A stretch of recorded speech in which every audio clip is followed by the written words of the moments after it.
দর্শক সবাইকে আমন্ত্রণ জানাচ্ছি এই রাতে নিউজ 24 এর নিয়মিত আয়োজন নিউজরুম সংলাপ অনুষ্ঠান। আপনাদের সঙ্গে আছি আমি প্লাবন রহমান। আপনারা জানেন যে আজ বাদে আগামীকাল ঈদ হতে যাচ্ছে বাংলাদেশে, এবং সেই জায়গায় এবারের ঈদ একটা বড় ধরনের খারাপ অবস্থার মধ্য দিয়ে বলতে হবে, কারণ সব মিলিয়ে অবস্থা বেশ খারাপ। এখনও খুব বেশি স্বস্তি নেই করোনায়, পাশাপাশি মানুষের আর্থিক অবস্থা বেশ খারাপ এবং দেশের একটা বড় অংশে বন্যা চলছে।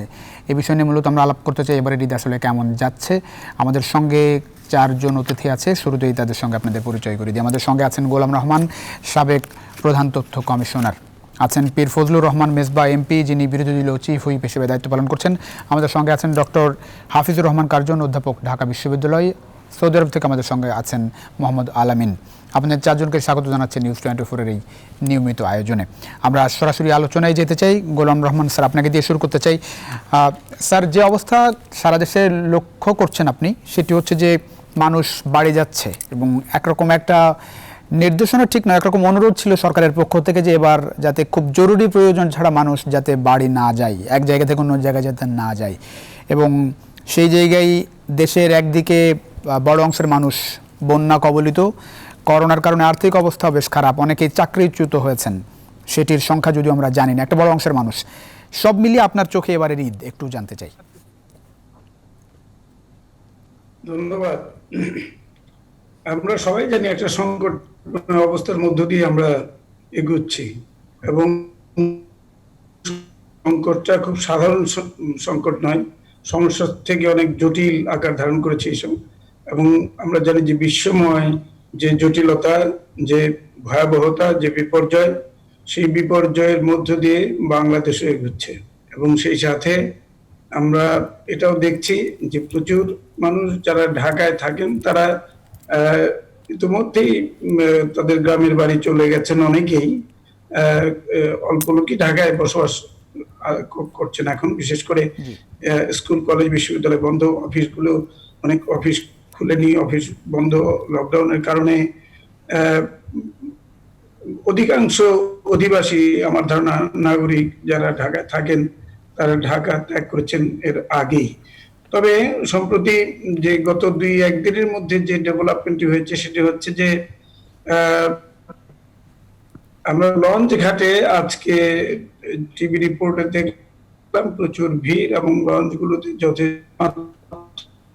অতিরিক্ত ভিড় নিয়েই লঞ্চগুলো চলছে। যদিও বাসের সিট নির্ধারণ করে দেওয়া হয়েছিল 2 সিটের মধ্যে একজনকে, এরকম একটা অবস্থায় সেখানে যে বিষয়টি সেটিকে মেনে চলার কিছুটা চেষ্টা ছিল, যদিও পুরোপুরি সামাজিক দূরত্ব কিংবা যে হাইজিন যেভাবে ফলো করা দরকার সেগুলো পুরোপুরি মেনটেন করা হয়নি, কিন্তু তারপরে কিছুটা চেষ্টা ছিল। কিন্তু লঞ্চে যে ঘটনাটা দেখা যাচ্ছে সেটা একটা ভয়াবহ ব্যাপার, এবং এ থেকে যে দেশের মানুষ কিভাবে সংক্রমিত হবে না কি হবে এটা আল্লাহই ভালো বলতে পারেন। কারণ হচ্ছে যে লঞ্চ ঘাটে আমরা প্রচুর ভিড় দেখেছি। জি, গোলাম রহমান স্যার, আসবো আপনার কাছে, আবার আসবো। আমরা একটু যেতে চাই ডক্টর হাফিজুর রহমান কার্জন, আমাদের সঙ্গে আছেন। ডক্টর হাফিজুর রহমান কার্জন, যে অবস্থার মধ্য দিয়ে এখন বাড়ি যাচ্ছে মানুষ এবং সরকারের পক্ষ থেকে খুব বেশি কঠোরতা আমরা দেখিনি, সেই জায়গা থেকে যদি ঈদের পরে করোনা পরিস্থিতির অবনতি হয়, এই দায় আসলে কাকে দেবেন? ধন্যবাদ। আসলে যেটা হয়েছে যে আমাদের দুটো ঈদ, এটা বড় দুটো উৎসব, এবং এর সাথে ধর্মীয় অনুভূতিটা কিংবা সাধারণ মানুষের ধর্মের প্রতি যে সহানুভূতি কিংবা শ্রদ্ধা, সেটা খুব কাজ করে। তার প্রেক্ষিতে হয় কি যে আপনার সরকার কিংবা অন্য কারো তরফ থেকে কিছু নির্দেশনা দিলেও সেটা খুব কড়াকড়ি ভাবে বাস্তবায়ন করাটা খুব কঠিন হয়ে যায়। কারণ আপনি দেখবেন যে গত ঈদে যেমন কিছু চ্যালেঞ্জ ছিল, বর্তমান ঈদের চ্যালেঞ্জটা হচ্ছে যে আপনার অনেকেই কোরবানি দিচ্ছে না, তারপরেও অনেকে দিচ্ছে। এবং এই যে আপনি পশুটাকে আপনি কোথায় কোরবানি দিবেন এবং তাকে কোথায় রাখবেন, তারপরে বর্জ্যটা কত দ্রুত আপনি সরাতে পারবেন, কারণ এইটার মধ্য দিয়ে কিন্তু করোনার সংক্রমণের একটা ঝুঁকি আছে।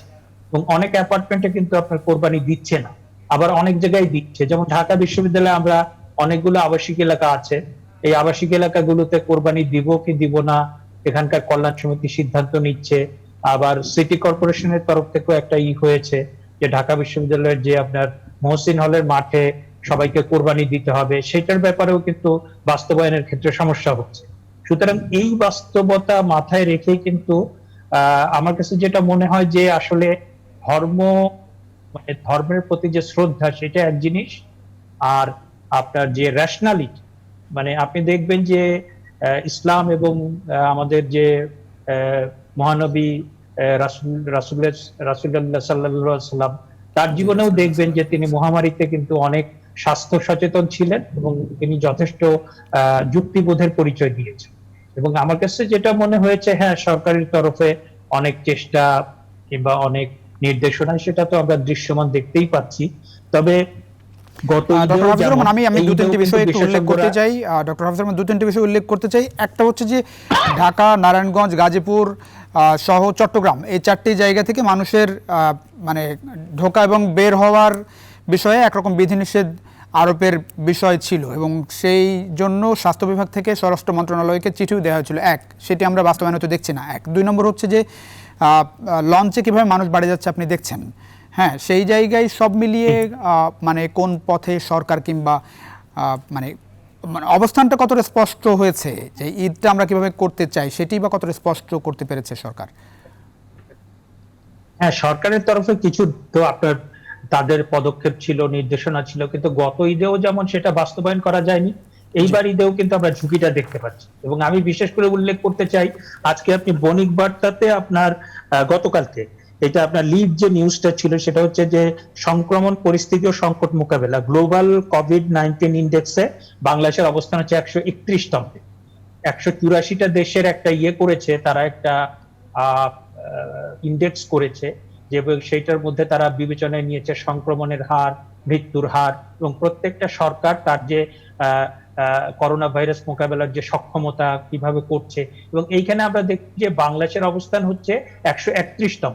এবং দক্ষিণ এশিয়ার ভিতরে আমি যদি উল্লেখ করি, আপনি দেখবেন যে পাকিস্তানের অবস্থান 49তম, ভুটানের 52তম, শ্রীলঙ্কার 75তম, নেপালের 38তম, ভারতের হচ্ছে 49তম, আর বাংলাদেশের অবস্থান হচ্ছে 131তম, তার পেছনে হচ্ছে মালদ্বীপ। হ্যাঁ, সুতরাং আমার কাছে মনে হয় যে হ্যাঁ, সরকারের যে তৎপরতা কিংবা নির্দেশনা সেটা আছে, কিন্তু তারপরেও দেখা যাবে যে ইনস্পাইট অফ দি কি বলে যে মাননীয় প্রধানমন্ত্রীর আন্তরিকতা সত্ত্বেও আমরা কিন্তু মাঠ পর্যায়ে অনেক অব্যবস্থাপনা, সমন্বয়হীনতা দেখতে পাচ্ছি। আসবো ডক্টর হাফিজুর রহমান কার্জন, আবার আসবো। আমরা একটু যেতে চাই সুনামগঞ্জ, আমাদের সঙ্গে আছেন পীর ফজলুর রহমান মেজবা এমপি। জি পীর ফজলুর রহমান, আমি জানতে চাই একটা ভিন্ন প্রেক্ষাপটে এবারের ঈদ এবং সুনামগঞ্জ অনেক বেশি বন্যা কবলিত, 1 লাখেরও বেশি মানুষ এখানে ক্ষতিগ্রস্ত। একটু বন্যা পরিস্থিতি সম্পর্কে আপনার কাছ থেকে জানতে চাই, সরকার কতটা কিংবা জনপ্রতিনিধি হিসেবে আপনারা কতটা কি করতে পারছেন মানুষের জন্য, আর এই অবস্থায় ঈদ কেমন যাবে আসলে সুনামগঞ্জে? পীর ফজলুর রহমান মেজবা। ধন্যবাদ আপনাকে। আসলে আমাদের সুনামগঞ্জের পরিস্থিতিটা একটু ভিন্ন এই কারণে যে আমাদের 1 মাসের ভেতরে 3টি বন্যা আমাদের এই সুনামগঞ্জে মানুষকে বন্যায় আমাদের সুনামগঞ্জ অঞ্চল প্লাবিত হয়েছে। এবং গত মাসের 27 তারিখে প্রথম আমাদের বন্যা হয়। এবং আপনারা জানেন যে সুনামগঞ্জের সীমান্তের অপারে হচ্ছে মেঘালয় পাহাড়, এবং সেই মেঘালয় পাহাড়ে চেরাপুঞ্জি বিশ্বের সবচেয়ে বৃষ্টিপ্রবণ এলাকা। সেখানে অতিমাত্রায় বৃষ্টির কারণে আমাদের গত মাসের 27 তারিখে পাহাড়ি নেমে আসে এবং সুনামগঞ্জেও বৃষ্টির কারণে প্রথম দফা বৃষ্টি হয়। তারপরে আবার আপনার 11 তারিখের দিকে আবার আমাদের বন্যায় প্লাবিত হই। তারপরে আবার এই 2-3 দিন হলো আমাদের পানিটা একটু কমছে, আবার তৃতীয়বার আমরা বন্যায় প্লাবিত হয়েছে। এখনো অনেক মানুষ আশ্রয় কেন্দ্রে রয়েছেন আমাদের এই এলাকায়। কিন্তু এই অবস্থায় আমি আপনি যেটা বলছেন যে জনপ্রতিনিধি হিসেবে বা সরকার কি করছেন, আমি আপনাকে এটি বলি যে মাননীয় প্রধানমন্ত্রীর উদ্যোগে এই যে করোনা কালে এবং বন্যায় সরকারের যে ত্রাণ সহায়তা, সেটি আমি মনে করি যে যথেষ্ট পরিমাণ মাননীয় প্রধানমন্ত্রী খাদ্য সহায়তা কর্মসূচি, যেমন এখন আমরা ঈদের আগে 10 কেজি করে চাল বিনামূল্যে মানুষকে সরবরাহ, এগুলো অব্যাহত রয়েছে, ত্রাণ কার্যক্রম অব্যাহত রয়েছে। এবং আপনি জানেন যে আমি এলাকাতেই থাকি এবং আমরাও সবসময় মানুষের পাশে, আমাদের সামর্থ্য নিয়ে মানুষের পাশে সবসময় আছি এবং আশ্রয় কেন্দ্র বিভিন্ন গ্রামে ঘুরে বেড়াচ্ছি এবং মানুষের পাশে আছি। আমাদের একটা ভালো জিনিস হচ্ছে গিয়ে যেটা, যে বন্যা তো আমাদের ক্ষয়ক্ষতি করছেই। আমাদের পাহাড়ি ঢলে মনে করেন সুনামগঞ্জ জেলায় এবছর এই 3 বারের বন্যায় প্রায় 600 কিলোমিটার সড়ক বিধ্বস্ত হয়েছে। অনেক মানুষের ঘরবাড়ি বিধ্বস্ত হয়েছে। কিন্তু একটা ভালো জিনিস যেটা ওই যে খাদ্যের যে বিষয়টা বলছেন, যে এই বছর যে বুড়ো ফসল আমাদের হাওড় অঞ্চলে এই সুনামগঞ্জে, সেই বুড়ো ফসলের লক্ষ্যমাত্রা ছিল 13 লক্ষ মেট্রিক টন, কিন্তু আমাদের এই জি। সুনামগঞ্জে এবার আমরা 13 লক্ষ মেট্রিক টনেরও অধিক আমরা খাদ্যশস্য উৎপাদন করেছি, এবং আমাদের মানুষের ফজলুর ঘরে রহমান মেজবা, আমি একটু এই জানতে চাই, খাদ্য- যেটা হচ্ছে আমি যতটা জানতে পেরেছি জেলা প্রশাসনের যে হিসাব, সেখানে সুনামগঞ্জে বন্যায় 1,08,129টি পরিবার ক্ষতিগ্রস্ত হয়েছে, মানুষ ধরলে আরো বেশি, এবং ব্যাপক ক্ষতি হয়েছে মাছের খামারিদের, ক্ষতি হচ্ছে রাস্তাঘাটের কথা আপনি বললেন। সব মিলিয়ে কত সংখ্যক মানুষের পাশে আপনারা থাকতে পেরেছেন? এই যে খাদ্য সহায়তার কথা বললেন, আপনার সংসদীয় এলাকায় কতজনের দেয়া গেছে? না, আমার সংসদীয় এলাকা হচ্ছে আমার দুটো উপজেলা, একটি হচ্ছে সুনামগঞ্জ সদর এবং বিশ্বমপুর উপজেলা। জি। এবং সদর এবং বিশ্বমপুর উপজেলায় আমরা এই যে বন্যা এবং করোনাকালের যে খাদ্য সহায়তা কর্মসূচি এবং ত্রাণ সহায়তা, এটি আমি আপনাকে এটি বলতে পারি যে খাদ্যের কোনো, আমাদের যেহেতু আমাদের মানুষের ঘরেও কিন্তু এই যে ধান উৎপাদন করা, যেটা বললাম যে খাদ্যের আসলে সংকট আমাদের এখন হয় নাই, আমাদের এখানে কোনো খাদ্য সংকট নাই।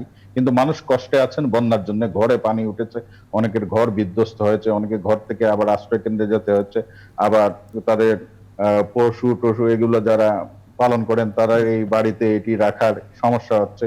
এই মিলিয়ে মানুষ কষ্টের মধ্যে আছেন বন্যার কারণে, এবং করোনা তো আছেই। কিন্তু আমি আরেকটা জিনিস আপনাকে বলি, যে এই যে এর আগে আমরা যখন করোনার সময়ও আমরা মানুষের কাছে ত্রাণ নিয়ে পৌঁছে গিয়েছিলাম, যে লকডাউনের সময়, এবং প্রত্যেক জনপ্রতিনিধি যার যার সামর্থ্য অনুযায়ী, প্রত্যেক সংসদ সদস্যই তাদের সামর্থ্য অনুযায়ী প্রত্যেকের কাছে গিয়ে দাঁড়িয়েছেন। সরকারের ত্রাণের বাইরে আমরা ব্যক্তিগতভাবে আমি কিন্তু নিজে আমার সামর্থ্যের ভিতর থেকে করোনাকালের ভেতর থেকে জি, করে যাচ্ছি।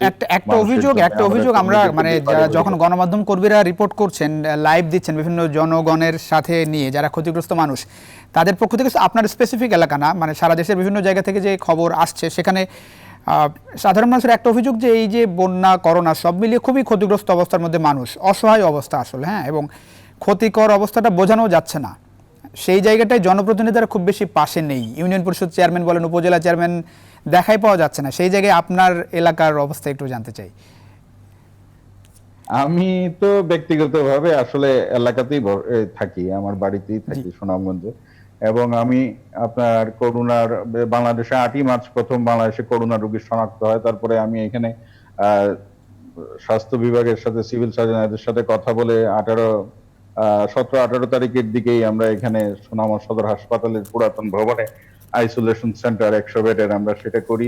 তারপরে আমি আমার ব্যক্তিগত অর্থ দিয়ে সুনামগঞ্জ সদর হাসপাতালে আমরা কোভিড-19 নমুনা সংগ্রহের বুথ আমি স্থাপন করি, এবং আমার নির্বাচনী এলাকায় 3টি নমুনা সংগ্রহ বুথ রয়েছে। এবং আমাদের একটা ভালো সুযোগ হয়েছে যে বাংলাদেশে অনেক জায়গায় দেখি যে টেস্ট করালে, নমুনা দিলে সেটার রিপোর্ট আসতে অনেকদিন সময় লাগে, কিন্তু আমাদের একটা সুবিধা হয়েছে, শাহজালাল বিজ্ঞান ও প্রযুক্তি বিশ্ববিদ্যালয়ে এই টেস্ট করার সুবিধায় আমাদের এখানে, যেমন আজকে যদি আপনি নমুনা পরীক্ষায় দেন, পরের দিন আগামীকালকে আপনি সেটির ফলাফল পেয়ে যাচ্ছি আমরা পরের দিন। পীর ফজলুর রহমান মেজবা, আমি আসবো আপনার কাছে আবারও। আমরা একটু সৌদি আরবে যেতে চাই। অনেক ধন্যবাদ, আপনি বিভিন্নভাবে চেষ্টা করছেন। আমরা একটু যেতে চাই সৌদি আরবে। মোহাম্মদ আলামিন আছেন আমাদের সঙ্গে। মোহাম্মদ আলামিন, এবার তো সীমিত পরিসরে আসলে হজ হচ্ছে, একটু বিস্তারিতভাবে জানতে চাই আপনার কাছ থেকে হজের সম্পর্কে।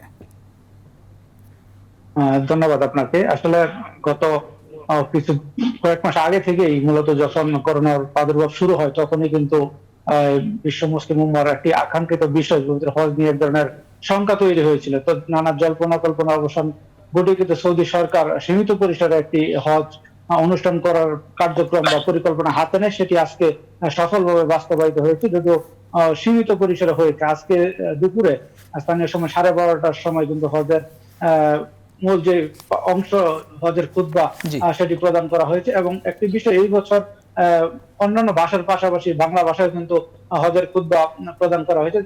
এর ফলে কিন্তু যারা হজে অংশ নিয়েছেন বাংলা ভাষাভাষী অথবা বিশ্বের বিভিন্ন প্রান্ত থেকে যারা হজের খুতবা শোনার জন্য অপেক্ষায় থাকেন, তারা কিন্তু শুনতে পেরেছেন এবং হজের খুতবায় কি বলা হয়েছে মূলত বিষয়টি তারা বুঝতে পেরেছেন। বর্তমানে কিন্তু এই মুহূর্তে হাজিরা মুজদালিফার ময়দানে অবস্থান করছেন।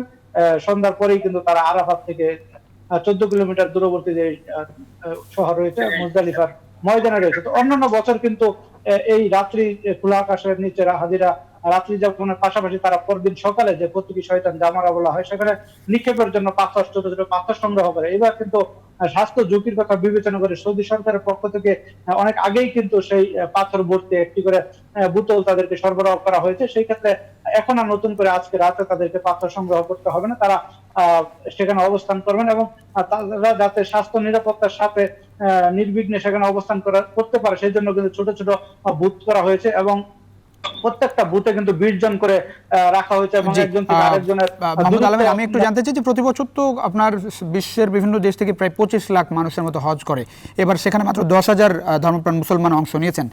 সামাজিক দূরত্বের বিষয়টা কতটা নিশ্চিত করা যাচ্ছে? বিভিন্ন প্রক্রিয়ার মধ্য দিয়ে তো আসলে হজ পালিত হয়, সেই জায়গাটাই এই বিষয়টি একটু জানতে চাই আলাদা করে। জি, আসলে এই মূলত এই স্বাস্থ্য নিরাপত্তার কথা বিবেচনা রেখে কিন্তু এই বছর সীমিত পরিসরে হজ আয়োজন করা হয়েছে। আমরা যতটুকু দেখেছি যে প্রত্যেকটা জায়গায় কিন্তু শারীরিক দূরত্ব এবং যে স্বাস্থ্য পরীক্ষা সেটি কিন্তু নিশ্চিত করা হয়েছে। পবিত্র হারাম শরীফ যেটিকে বলা হয় সেখানেও কিন্তু প্রত্যেক হাজির জন্য কিন্তু বিশেষ করে যে গ্রুপ ভিত্তিক করা হয়েছে সেই গ্রুপ যাতে করে একজন থেকে আরেকজন নিরাপদ দূরত্ব বজায় রেখে যাতে তাওয়াফ করতে পারে সেই জন্য আলাদা আলাদা লাইন করা হয়েছে। একটি বাসের যেখানে 45 থেকে 50টি আসন থাকে সেখানে 20 জন করে নেওয়া হয়েছে। তাছাড়া প্রতি 50 জন হাজির জন্য একজন চিকিৎসক রাখা হয়েছে। এছাড়া অন্যান্য বছর কিন্তু মিনার যে তাঁবু থাকে সেই তাঁবুতে হাজিদেরকে রাখা হয়, এই বছর কিন্তু সেখানে রাখা হয়নি, রাখা হয়েছে মিনার যে আবাসিক টাওয়ার গুলো রয়েছে সেখানে রাখা হয়েছে। এবং জি, অনেক ধন্যবাদ। আবার আসবো আপনার কাছে মোহাম্মদ আলমিন। একজন কি রাখা জি, মোহাম্মদ আলমিন, আপনাকে ধন্যবাদ। আমরা আসবো আবার আপনার কাছে, আপনি আমাদের সঙ্গে থাকুন। আমরা একটু যেতে চাই আবারও গোলাম রহমান স্যার আপনার কাছে। আমরা এখন পাচ্ছি না গোলাম রহমান স্যারকে, আমরা একটু যেতে চাই ডক্টর হাফিজুর রহমান কার্জন আপনার কাছে যেতে চাই। ডক্টর হাফিজুর রহমান কার্জন, আপনি জানেন যে আসলে বিদেশগামীদের বিদেশে যাওয়ার জন্য করোনা নেগেটিভ সার্টিফিকেট বাধ্যতামূলক ছিল, সেটি এখন আর বাধ্যতামূলক নেই। মহামারীর এই সময় বাংলাদেশ থেকে আকাশপথে বিদেশ যাত্রায় কোভিড-19 পরীক্ষার নেগেটিভ সনদ বাধ্যতামূলক নেই, সেটি যে দেশ চাইবে সে দেশে যেতে গেলেই কেবল করোনা নেগেটিভ সার্টিফিকেট লাগবে। এবং বৃহস্পতিবার এক আন্তঃমন্ত্রণালয় সবাই এ ধরনের সিদ্ধান্ত নেওয়া হয়েছে।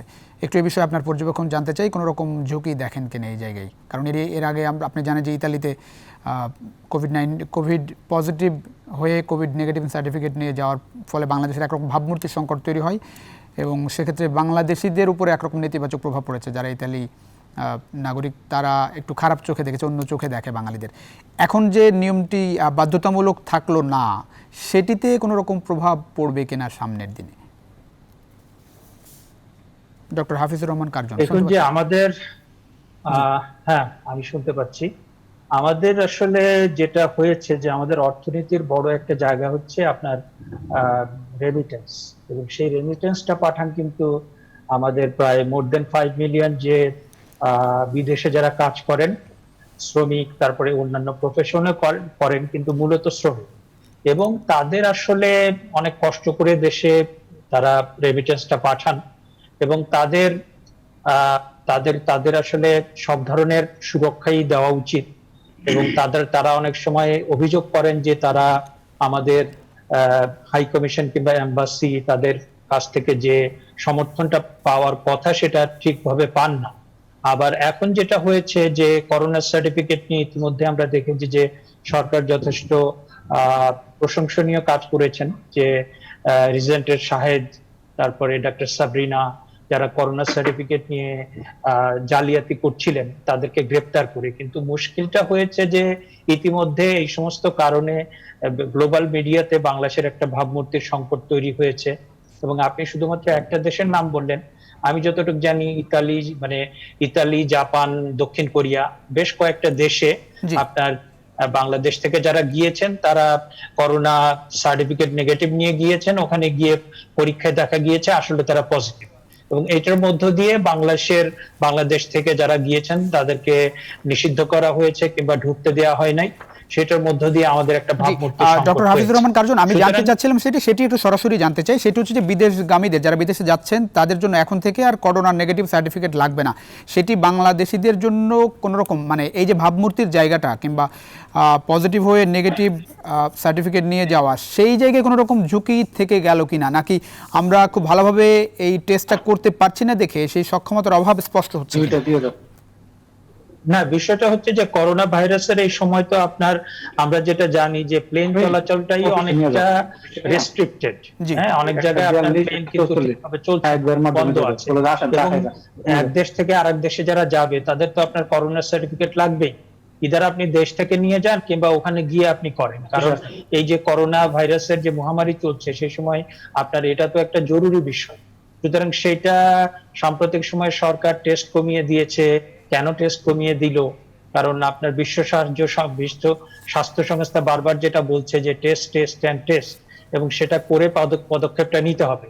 আবার এইটার ক্ষেত্রেও তাদের কি বিবেচনা আমি ঠিক জানি না, কারণ আপনার বিদেশে তো আপনার করোনা নেগেটিভ না হলে আপনাকে তো ঢুকতে দেবে না, কারণ তারা তো সেই ঝুঁকিটা নেবে না যে একজন বিদেশ থেকে এসে তার দেশের ভিতরে সংক্রমণটা ছড়িয়ে দেওয়া। জি, তারা অনেক সেটা ধন্যবাদ। ই করবে। আবার আসবো। সুতরাং গোলাম রহমান স্যারকে আমরা পেয়েছি, আবার একটু যেতে চাই। গোলাম রহমান, গোলাম রহমান স্যার, আমি যেটি জানতে চাচ্ছিলাম, আপনাকে তখন আসলে পাইনি, আপনার কাছে যেতে চেয়েছিলাম। আমি জানতে চাচ্ছিলাম যে বিদেশ যারা যাচ্ছেন বাংলাদেশ থেকে, তাদের কিছুদিন আগে মানে গতকাল পর্যন্তও ছিল যে করোনা নেগেটিভ সার্টিফিকেট বাধ্যতামূলক।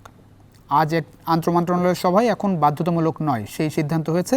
যেসব দেশ নেগেটিভ সার্টিফিকেট চাইবে সেসব দেশে গমনের ক্ষেত্রেই কেবল লাগবে। এই যে বাধ্যতামূলক নয়, সেটি আমাদের জন্য কোনো রকম ঝুঁকি বা সুবিধা অসুবিধা কি হতে পারে, এটাতে একটু জানতে চাই। তো উদ্ভূত পরিস্থিতির কারণেই আমার মনে হয় আমাদের জায়গা থেকে একটা সমস্যা হয়েছে, কিন্তু আন্তর্জাতিকভাবে বিভিন্ন দেশের জন্য জি। এটা একটি স্ট্যান্ডার্ড একটি পদ্ধতি কিংবা স্ট্যান্ডার্ড একটা প্রোটোকল মেনটেন করতে হবে। সেখানে এই স্ট্যান্ডার্ডটা মেনটেন করা যে কোনো দেশের জন্যই একান্তভাবে প্রয়োজন। এখন বাংলাদেশে যেহেতু ওই সার্টিফিকেট নিয়ে জালিয়াতি হয়েছে এবং যে কারণে বাংলাদেশে একটা বৈধতার মোকাবেলা করতে গিয়ে তাদের একটা প্রশ্নের সম্মুখীন হতে হচ্ছে, এবং ইটালিতেও 31 তারিখ পর্যন্ত একটা মেয়াদ ছিল, তারপরে হয়তো বিষয়টার পরিবর্তন হচ্ছে। কিন্তু আন্তর্জাতিকভাবে এটাকে মেনটেন করতে হবে। এটা সার্টিফিকেট যেখান থেকে নেওয়া হোক, এখন সেটা বাংলাদেশ থেকে নিয়ে যাওয়া হোক কিংবা সেখানে গিয়ে পরীক্ষা করার ব্যবস্থা হোক, কিন্তু যে কোনো প্লেনে বিদেশে যেতে হলে তাকে যে দেশ ত্যাগ করবে সেখান থেকেই তাকে সার্টিফিকেটটা নিতে হবে। এটি হচ্ছে খুব শোভন এবং সেটা খুব লজিক্যাল। এখন এখানে বাংলাদেশের ওই যে আমরা সাম্প্রতিক যে দুর্নীতির কারণ, সেটি তো একটা বিশেষ ব্যাপার, এবং সেই জন্য কোনো দেশ তাদের একটা বিশেষভাবে বাংলাদেশকে চিহ্নিত করতে পারে, তাদের কিছু যায় আসে না, কিন্তু এটা কাটিয়ে উঠবে এবং চিরকাল নিশ্চয়ই একভাবে চলবে না। বাংলাদেশ এখন তো আসলে গোলাম রহমান, আমি জানতে চাই, এখন তো পুরো পৃথিবী বেশিরভাগ দেশই একটা নিয়মের মধ্যে চলার চেষ্টা করছে, এবং এই যে বিদেশগামীদের কোভিড-19 সার্টিফিকেট বাধ্যতামূলক, সেটিও বাংলাদেশের জন্য একরকম নিয়মের বাধ্যবাধকতা রাখা হয়েছিল, যাতে করে কোনোভাবেই যাতে করোনা নেগেটিভ সার্টিফিকেট নিয়ে যাতে বিদেশে যেতে না পারে, যেহেতু ভারত ভাবমূর্তি সংকট তৈরি হচ্ছিল। সেই জায়গায় যে বাধ্যতামূলক নয়, এটি কেন মনে হয়, এটি করা হলো কেন, আপনার দৃষ্টিতে কি মনে হয়? না, আমি খুব বিষয়টা পরিষ্কার বুঝতে পারছি না, কারণ হচ্ছে যে এটা কোনো স্ট্যান্ডার্ড লজিক্যাল রেশনাল কোনো বিষয় হতে পারে না, কারণ যে কোনো দেশের জন্য এটা বাধ্যতামূলক হতেই হবে। বিষয়টা এই জায়গায়, কারণ কেউ তো এই সংক্রমণের বাইরে না, এবং কাউকে আলাদা করে দেওয়ারও ব্যাপার না। এখন বিষয়টা আমার মনে হয় হয়তো এই ধরনের সিদ্ধান্ত আবার পরিবর্তন হবে কিনা 2-4 দিনের মধ্যে। আমি খুব জি জি, অনেক ধন্যবাদ। আসবো আবার আপনার কাছে, আবার আসবো।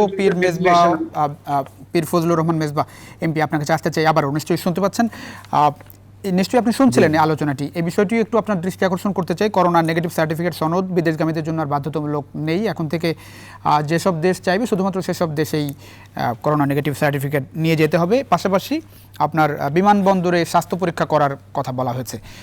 এর পাশাপাশি একটা বিষয় জানতে চাই, সেটি হচ্ছে অর্ধেকেরও বেশি হাসপাতালের লাইসেন্স নেই। সব মিলিয়ে আপনার চোখে একটু বাংলাদেশের স্বাস্থ্য ব্যবস্থা, সেই বিষয়টি একটু দৃষ্টি আনতে চাই, যে অর্ধেকের বেশি হাসপাতালের লাইসেন্স নেই।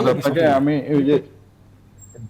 যে বিষয়ে আগে কথা বলার অবস্থায় আমি শেষ করেছিলাম, আপনি যে স্থানীয়ভাবে জনপ্রতিনিধিদের বিষয়টা বলছিলেন যে মানুষের পাশে আছে কিনা।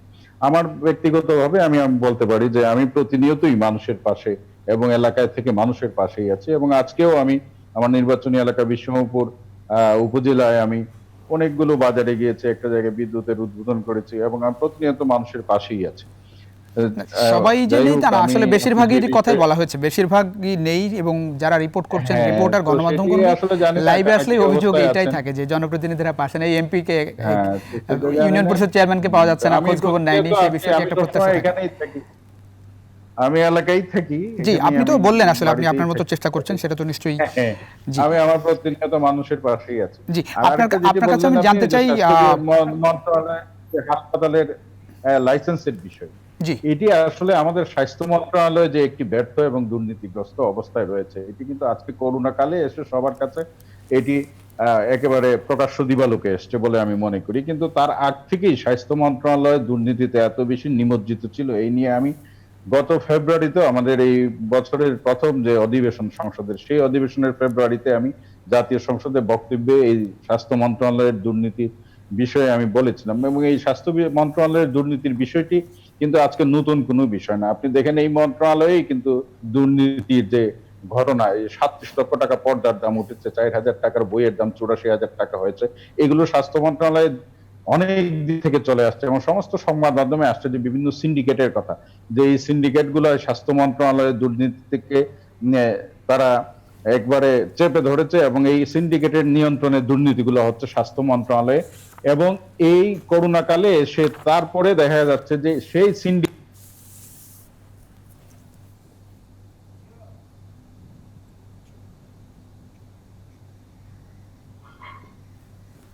মিউট হয়ে গেছে।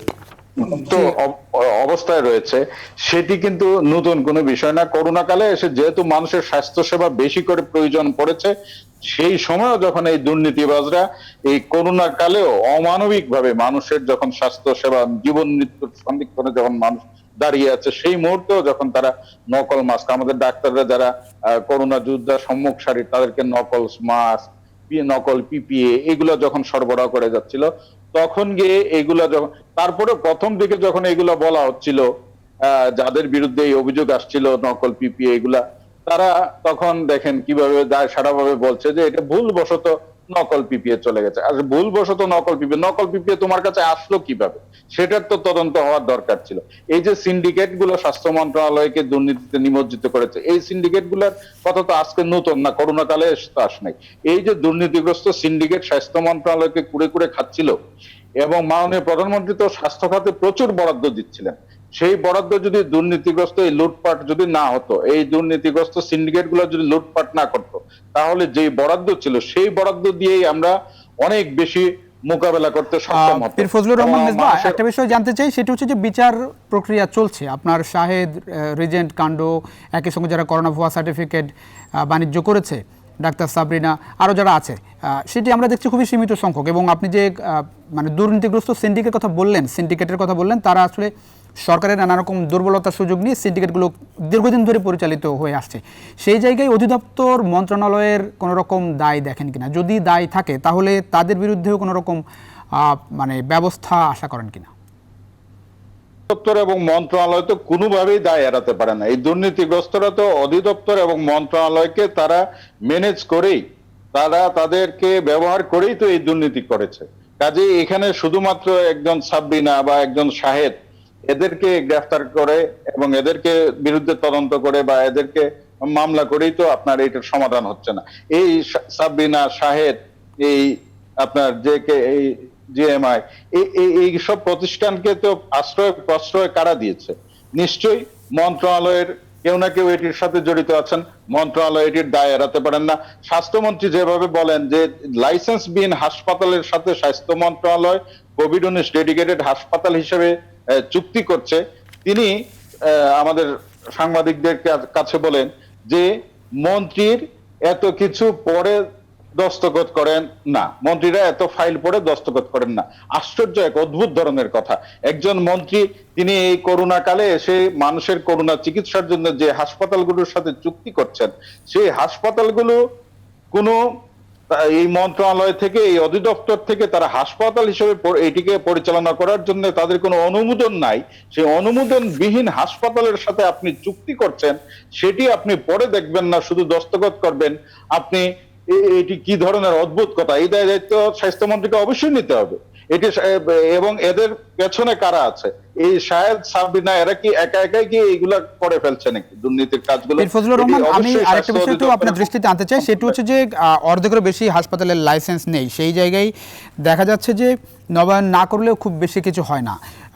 নাম প্রকাশ না করার শর্তে একাধিক কর্মকর্তা স্বাস্থ্য অধিদপ্তরে তারা বলেছেন যে 2018 সালে ঢাকার 30টি বেসরকারি হাসপাতাল ক্লিনিককে 15 দিনের জন্য সাময়িক বন্ধ করা হয়েছিল, সেগুলো পুনরায় চালু হয়েছে এবং কোনো তার ফলো আপ ছিল না। গত 2 বছর মাত্র একটি হাসপাতালের লাইসেন্স বাতিল হয়েছে, যেখানে অর্ধেকেরও বেশি হাসপাতালের লাইসেন্স নেই।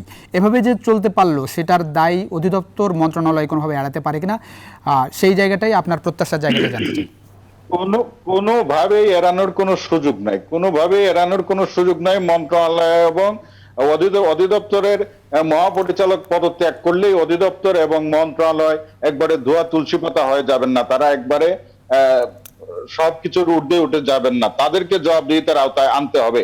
এই সমস্ত ভুয়া হাসপাতাল যেগুলো পরিচালনার সামর্থ্য নাই, পরিচালনার অনুমোদন নাই, তাদের সাথে কিভাবে চুক্তি হলো, এই সিন্ডিকেট গুলা কিভাবে দীর্ঘদিন থেকে তাদেরকে দুদক 1 বছর আগে তাদেরকে কালো তালিকাভুক্ত করার জন্য দুদক চিঠি দিয়েছে, 1 বছর পরে এই করোনা কালে এসে তাদেরকে আপনি কালো তালিকাভুক্ত করেছেন। তারপরেও সেখানে আপনি দেখবেন যে এই সিন্ডিকেটের যে একটা সবচাইতে বেশি আলোচিত যে মিটু সিন্ডিকেট, তাদেরকে কিন্তু সেখানে ছিল না, পরবর্তীতে তাদেরকে কাজে এর দায়িত্ব এদের পেছনে অবশ্যই একটা শক্তি আছে। আপনি শুধু সাবরিনাকে আর শুধু শাহেদকে আপনি পীর ফজলুর রহমান রেজভা, আসবো আপনার কাছে। আমরা একটু যেতে চাই ডক্টর হাফিজুর রহমান কার্জন, শুনছিলেন নিশ্চয়ই, কি বলবেন এই জায়গাটায়? আপনার একটু পর্যবেক্ষণ, মতামত জানতে চাই। হ্যাঁ, আপনার প্রশ্নটা আরেকবার যদি একটু আমি জানতে চাচ্ছিলাম যে অর্ধেকেরও বেশি হাসপাতালের লাইসেন্স নেই এবং সেই জায়গায় প্রথমত ব্যবস্থা নেওয়ার দায়িত্ব অধিদপ্তরের। তারা মানে লাইসেন্স বাতিল করতে পারেন না, তাদের পর্যবেক্ষণ মন্ত্রণালয়কে জানাতে পারেন, নোটিশ দিতে পারেন। সেই জায়গায় মন্ত্রণালয় লাইসেন্স বাতিল করতে হলে মন্ত্রণালয়কে করতে হবে। সেই জায়গায় অর্ধেকেরও বেশি হাসপাতালের লাইসেন্স নেই। একটা হাসপাতালের লাইসেন্স গত 2 বছরের মধ্যে মাত্র একটি হাসপাতালের লাইসেন্স বাতিল করা হয়েছে। হ্যাঁ, এইভাবে যে চলতে পারলো, এই দায়ভার কোনোভাবে অধিদপ্তর, মন্ত্রণালয় এড়াতে পারে কিনা? না, এটা তো এড়াতে পারে না। তার চেয়ে বড় কথা হচ্ছে যে কথাটা আমি বলি সব সময়, যে আমাদের বাংলাদেশ রাষ্ট্রটা আপনার 1947 সালে আমরা উপমহাদেশটা পাকিস্তান এবং ভারত হয়েছে। 1971 সালে বঙ্গবন্ধুর নেতৃত্বে মুক্তিযুদ্ধ করে আমরা বাংলাদেশকে স্বাধীন করেছি। কিন্তু মুশকিলটা হচ্ছে এই যে বাংলাদেশ রাষ্ট্রটা চলছে এখন, স্বাস্থ্য খাতের যে আপনার অনিয়ম, দুর্নীতি, তারপর তার যে অসঙ্গতি, সেটা আমাদের সবার চোখের সামনে এসছে। কিন্তু আপনি প্রত্যেকটা জায়গাতে, আপনি বাংলাদেশের ব্যুরোক্রেসির কথা বলেন, বাংলাদেশের পুলিশ সিস্টেমের কথা বলেন, বাংলাদেশের ল্যান্ড রেজিস্ট্রেশন সিস্টেমের কথা বলেন, প্রত্যেকটা জায়গাতে আপনি যখন যেটা সামনে আসবে আপনি দেখবেন যে কোনোটাই ঠিকঠাক ভাবে চলছে না। সুতরাং এই যে নতুন একটা রাষ্ট্র করলাম, তার জন্য যে পুলিশ ব্যবস্থা, তার যে প্রিজন সিস্টেম, তার যে ব্যুরোক্রেসি, তার যে এডুকেশন সিস্টেম, আপনি দেখেন যে এডুকেশন সিস্টেমের মধ্যে, আমরা আজকে স্বাস্থ্য বিভাগ নিয়ে কথা বলছি, আপনি এডুকেশন সিস্টেমের মধ্যে দেখেন যে বাংলাদেশ সংবিধানের 17 অনুচ্ছেদে বলা আছে যে সরকারের দায়িত্ব হচ্ছে এমন একটা এডুকেশন সিস্টেম করা যেটা সর্বজনীন, গণমুখী এবং বিজ্ঞান ভিত্তিক। কিন্তু আপনি দেখবেন যে আমার এডুকেশনের মধ্যে কি, আপনার একদিকে মাদ্রাসা এডুকেশন, একদিকে ক্যাডেট কলেজ, আর একদিকে ইংলিশ মিডিয়াম, আর একদিকে বাংলা মিডিয়াম। আপনি শুধু স্বাস্থ্য খাত না, প্রত্যেকটা জায়গাতে আপনি দেখবেন যে এই যে এক একটা খাত আপনাকে ধরতে হবে। আপনি শুধুমাত্র স্বাস্থ্য খাতের যে অবস্থা দেখছেন, মানে এবং এতদিন এই যে করোনা কাল, যেটি আমি বলি যে মার্চ থেকে একেবারে জুলাই, এই কয়েক মাস তো শুধুমাত্র এইটা নিয়েই আলাপ, অনেক বেশি চোখে আঙুল দিয়ে দেখিয়ে দিল। তারপরেও কি খুব বেশি উন্নতি দেখছেন বা খুব বেশি ব্যবস্থা দেখছেন? সেটাই তো হতাশা, যে আপনি করোনার আগে আমরা যেটা দেখতাম যে একদিকে হচ্ছে যে আপনার দেশের ভিতরে সরকারি হাসপাতাল, সেখানে দরিদ্র লোকরা যায়, নিম্ন মধ্যবিত্তরা যায়, আর যারা উচ্চবিত্ত, যাদের সামর্থ্য আছে, তারা সিঙ্গাপুরে, থাইল্যান্ড, ভারতে কিংবা লন্ডনে, যেখানে যার যেরকম সামর্থ্য। এবং করোনার সময় এসে আমরা দেখলাম যে বিত্তবানরাও কিন্তু আপনার বিদেশে যেতে পারছেন না, এবং বেসরকারি মেডিকেল কলেজ, বেসরকারি হাসপাতাল যেগুলো, সেটার উপরেও কিন্তু সরকার পর্যাপ্ত নিয়ন্ত্রণ প্রতিষ্ঠা করতে পারলেন না। এবং আপনি যে প্রসঙ্গটা তুলেছেন, আজকে আমি দেখলাম কালের কণ্ঠে সম্ভবত যে 28 বছরের পুরনো একটা অর্ডিন্যান্স দিয়ে আপনার এই যে বেসরকারি যে হাসপাতাল সেটা নিয়ন্ত্রিত হচ্ছে।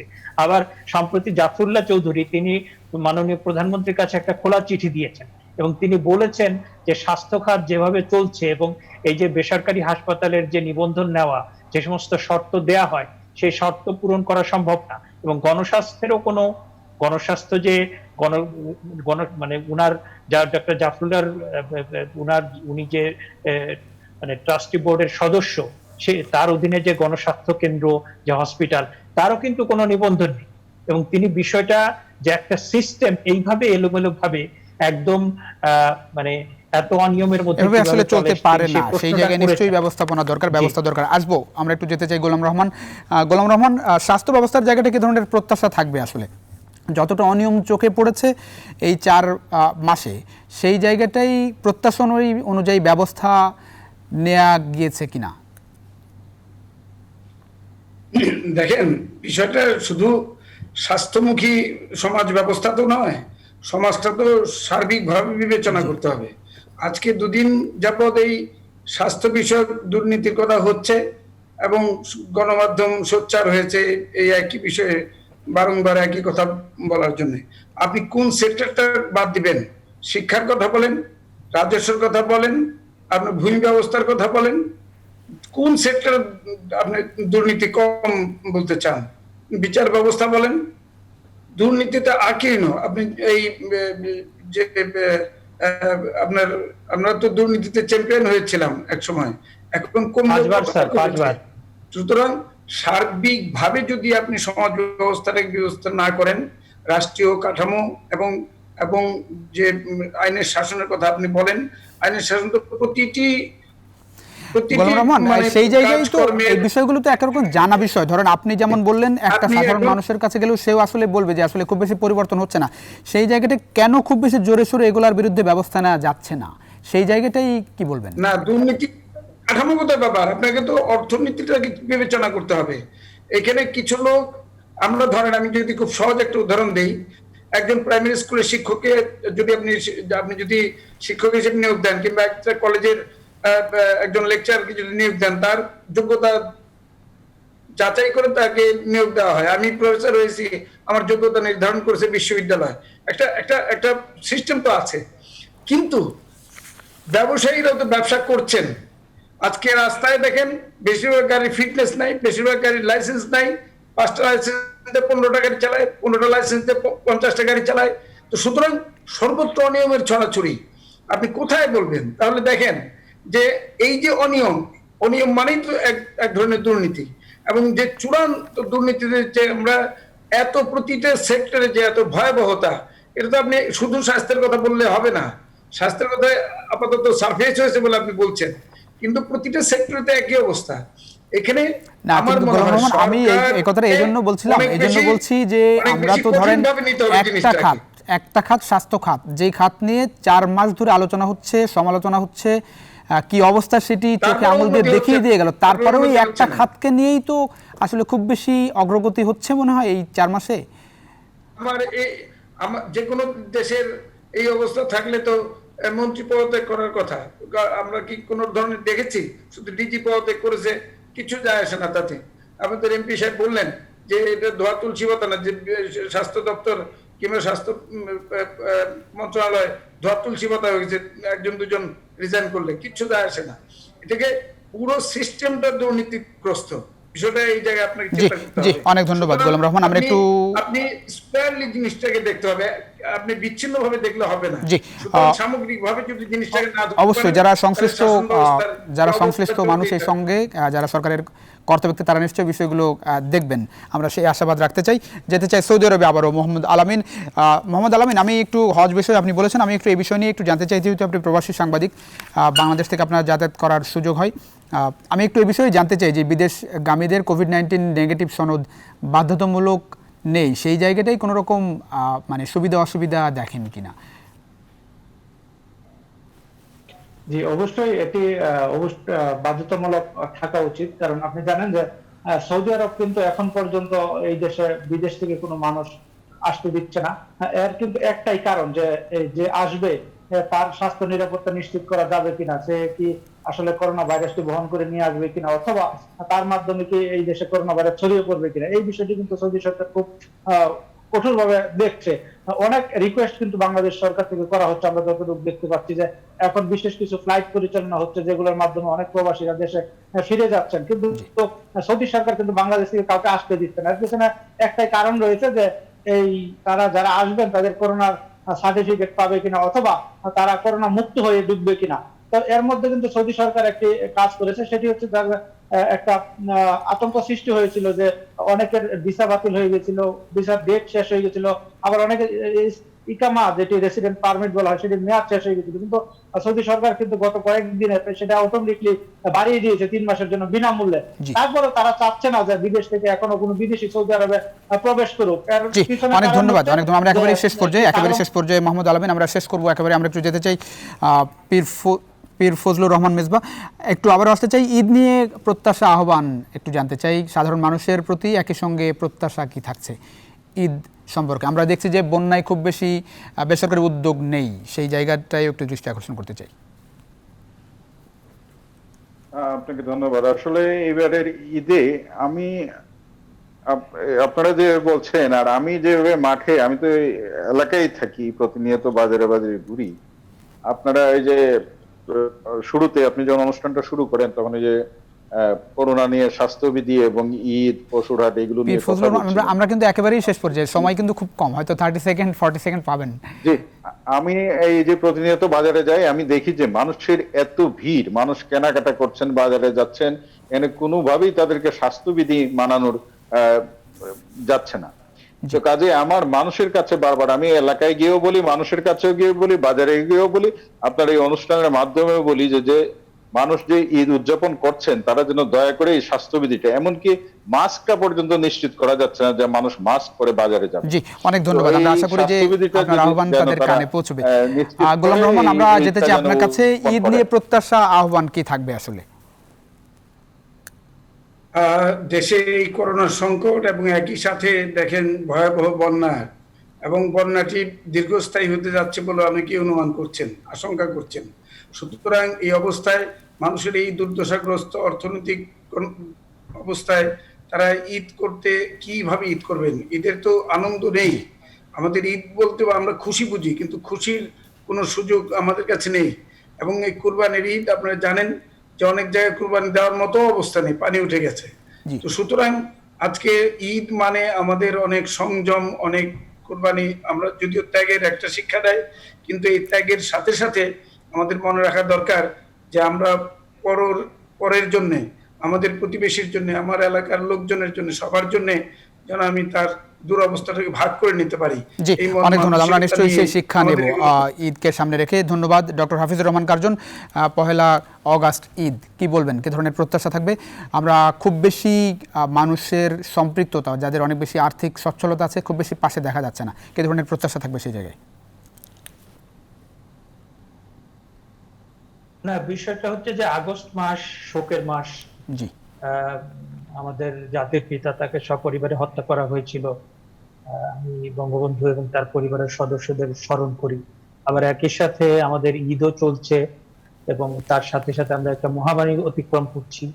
সুতরাং আমার কাছে মনে হয় যে খুবই স্বাস্থ্যবিধি মেনে আপনার খুবই সচেতন ভাবে আমাদের সবকিছু করা উচিত। আর করোনাকে আমরা একটা, যেটা আমাদের কাছে দৃশ্যমান হচ্ছে যে আপনার নিম্ন আয়ের যারা লোক, যারা বস্তিতে থাকে কিংবা গ্রামে গঞ্জে করোনার ছড়াছড়িটা কম, আমাদের কাছে আপাত দৃশ্যে সেটা মনে হচ্ছে।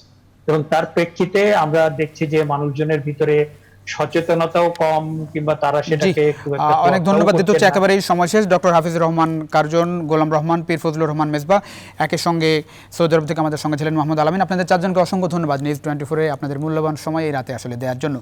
দর্শক, ঈদ মোবারক জানাচ্ছি আগাম। একই সঙ্গে বলতে চাই, আমাদের যারা অতিথি ছিলেন তারাও যেমন সতর্ক করলেন যে একটা বড় অংশের মানুষ যারা গ্রামে বাস করেন, যারা নিম্নজীবী মানুষ, কর্মজীবী মানুষ, তাদের মধ্যে করোনার সংক্রমণের প্রবণতা কম, মৃত্যুর হারটাও তাদের মধ্যে কম। আমরা আশা করতে চাই এই ধারাবাহিকতা যাতে অব্যাহত থাকে। ঈদে একটা বড় অংশের মানুষ দেশের স্থানান্তরিত হচ্ছে, বিভিন্ন জায়গায় যাচ্ছে, এবং যেভাবে মানুষ যাচ্ছে সেই জায়গাটায় সচেতনতাও অনেক কম। আমরা আশা করতে চাই, এই অনুষ্ঠান থেকে তাগিদ দিতে চাই, যারা যে যেখানেই আছেন, যেখানে যাচ্ছেন, স্বাস্থ্যবিধি মেনে চলেন, অবশ্যই মাস্ক পরে চলবেন।